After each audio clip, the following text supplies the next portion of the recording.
Bienvenue, chers candidats. Au cours de cette séance, nous parlerons de comment réussir les sujets de la dissertation. Comme nous l'avions entamé, précédemment nous avions vu comment rédiger le brouillon d'un sujet de dissertation. Dans cette séquence, nous parlerons de comment réussir à monter une séquence argumentative et un paragraphe argumentatif. Bien avant cela, je voudrais passer par ce canal pour vous informer que le samedi 23 septembre, il y aura lieu un sommet international de la réussite en milieu académique, CIMA 2023, sur cette plateforme. Et s'il y a des gens qui n'ont pas encore fait le geste, regardez un peu en commentaire et mettez votre pouce bleu. Pourquoi pas s'abonner pour pouvoir suivre les autres épisodes. Comment réussir un sujet de dissertation? Séquence 2, nous parlerons de comment monter une séquence argumentative. Et je voulais passer par ce canal pour vous dire que pour faire une argumentation, on a besoin du thème, le thème qu'on avait déjà dégagé au cours de notre brouillon, donc nous n'avons qu'à le recopier simplement. En plus, nous avons besoin de la thèse. La thèse également, nous l'avions dégagée au cours de la rédaction de notre brouillon. Donc, cela facilite notre rédaction. En troisième position, nous avons besoin des arguments. Très intéressant, très important. On ne peut pas faire une argumentation sans les arguments. Pour trouver les arguments, il suffit de réfléchir un peu au sujet du thème et de la thèse et de trouver des arguments, soit pour soutenir, soit pour montrer les insuffisances. Cela va dépendre du plan qu'on est en train d'adopter. Pour rappel, il y a deux plans, les plans analytiques et les plans dialectiques que nous avions détaillés autrefois.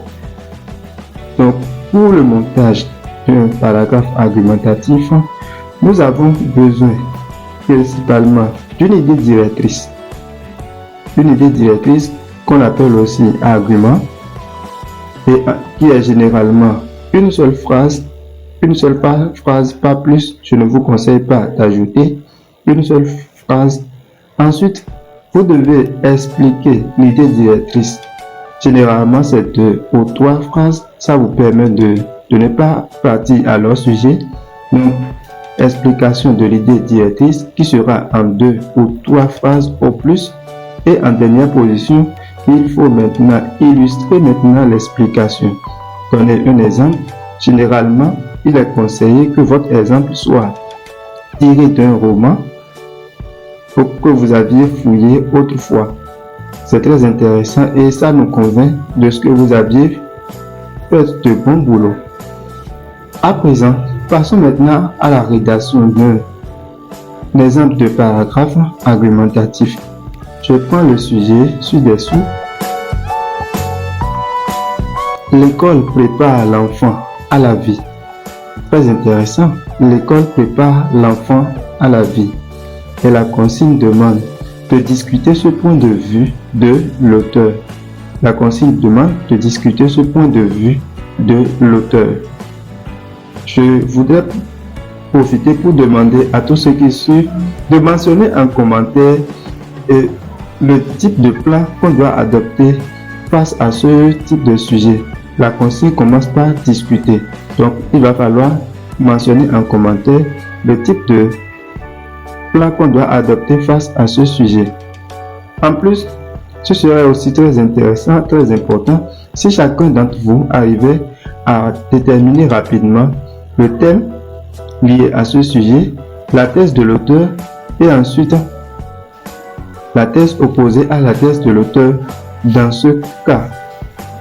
Mais après, je voulais vous répondre en commentaire pour ceux qui vont déposer le thème, la thèse et la thèse opposée. Je viendrai là pour améliorer vos prestations. Après avoir dégagé le thème, la thèse et fait une reformulation, une rédaction proprement dite, moi j'ai trouvé ici que l'éducation initie l'enfant aux droits de l'homme. Ça c'est premièrement l'idée directrice que j'ai émise. J'ai eu une seule idée directrice et en plus de ça, il faut maintenant joindre à l'idée directrice une explication de l'idée directrice comme on l'a dit tout à l'heure. L'explication qui doit nécessairement être reliée par un connecteur logique. Je reprends, l'explication doit nécessairement être reliée à l'idée directrice par un connecteur logique. Ici, moi j'ai pris en effet. Donc, je reprends maintenant le tout. L'éducation initie l'enfant au respect des droits de l'homme.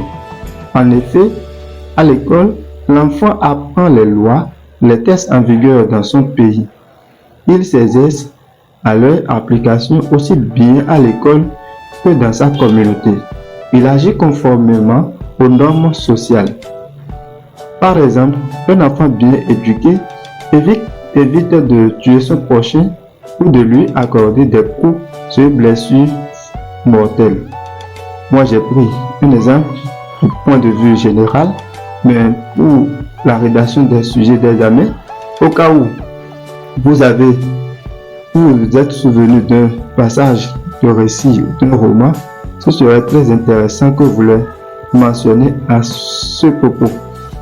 Ok, on se retrouve à tout à l'heure dans les commentaires pour l'amélioration de vos thèmes, thèses et de la thèse proposée à la thèse de l'auteur. N'oubliez pas, le 23 septembre, samedi, à partir de 20h00 aura lieu le sommet international de la réussite en milieu académique, CIMA 2023. À très bientôt.